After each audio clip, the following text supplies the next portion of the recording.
Welcome back, welcome back, welcome back. Yeah, guys. I think you might have seen a preview of the Sinister, Mr. Sinister, Remington, all new. It's a quiet rider, but yeah, it's not a quiet rider, guys. For some reason, these black keys, the all new Remingtons that have the curved look that look like the quiet rider, they just have some sort of magic to them. They have a different feel. Like the key feel is super snappy and very nice. It's almost torpedo-like the way that it feels.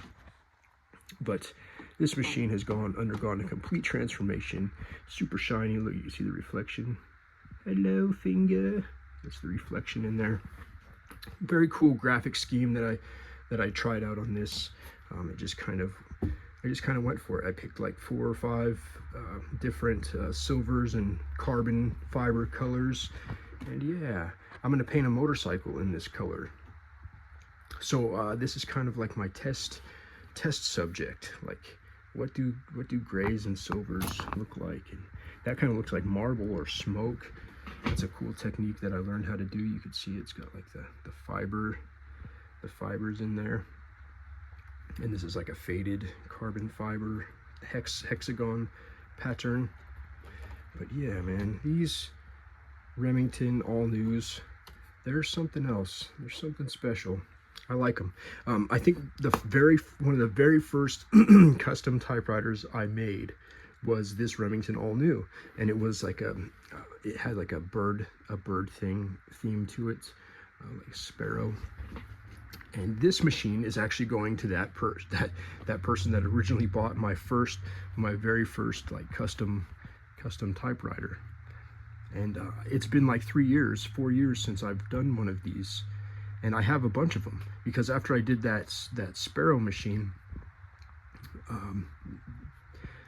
I picked up a bunch of these Remington all news, and I was like, yeah, these are like my favorite typewriters to do. They are tough to paint though, guys, because the tolerances are so tiny to get all the bodywork back together that if you start building up too many layers of paint on it, and these kinds of paint jobs take layers of I got to do this graphic, and then I got to clear coat it, and then I got to sand it all smooth, and then I got to lay down this graphic over the top of it, and then I got to spray clear coat. So they could have like 3 or 4 coats of super high quality clear coat, show car clear coat on these before the final product is actually finished.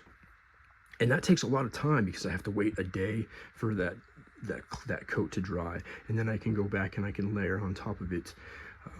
And yeah, when you start getting into multi-layered paint jobs, it is I love doing it, but it is labor intensive.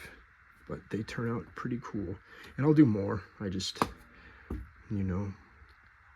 folks like to pay for the cheaper ones or the less expensive ones, which are like the basic models, and then these ones can run higher cost if you start asking for lots of layers, just because the materials it takes. I mean, a gallon of the clear coat is $100, and it use a lot of clear coat in this business, I'll tell you that. Anyway, enough rambling about my job. That was my job description thing. But we'll type on this thing. This is a Pica machine, and I was saying that these things have something special about them, and they do. They type wonderfully. I'm just adjusting the camera right now, trying to speak up too, so it's not so. Turn off my air conditioner. It's about 100,000 degrees in here right now. But we will put this in. Hopefully I don't block you guys. We're on black. Can you see me?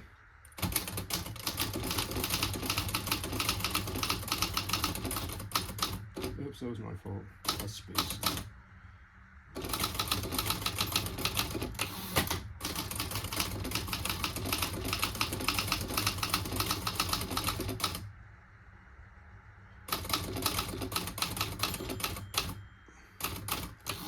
Yeah, a couple typing mistakes and errors and misspellings on my part, guys. I just got back from the doctors. I had my annual checkup, so I got my blood drawn, and I just need yeah, just need an orange or something. But anyway, guys, see, this is the best the machine can get. I hit the mistake, hit the CX there. Seems really nice to type on. The carriage return on these machines are super smooth and easy to use. This is just an all-day typewriter. If you're looking for an all-day typewriter to use and just to keep plugging away at typing, this has a super consistent feel, and it's very easy to press the keys and to get a print, and it's very accurate. It's kind of long, it's kind of loose, but it's like antithesis to the Latera 22 that I did with this, where it's super snappy and short and firm. This one's longer press, and it's very light and loose. It's very loose feeling. And the key tops are very comfortable. They're these dished large keys, so you can really get your fingers on them and rest them on there. But I will do more of these. I want to do more. I have this one, that one, that one. I have three. One's ready for paint. One's sitting there that just was disassembled, and it's going to go into paint. But I will be doing more of these. Like I said, they were my favorite machine for a long time. I just stopped doing them for some reason, and yeah, we'll get a couple more out there for you guys. I like the way this color, it kind of sticks with the original color theme of this typewriter. The original theme of the typewriter was this grayish black color. We even did it's got carbon fiber end caps. So keep a lookout for these guys. Like I said, this one is already sold, so it's going to a new home, but there will be more. Thanks for watching.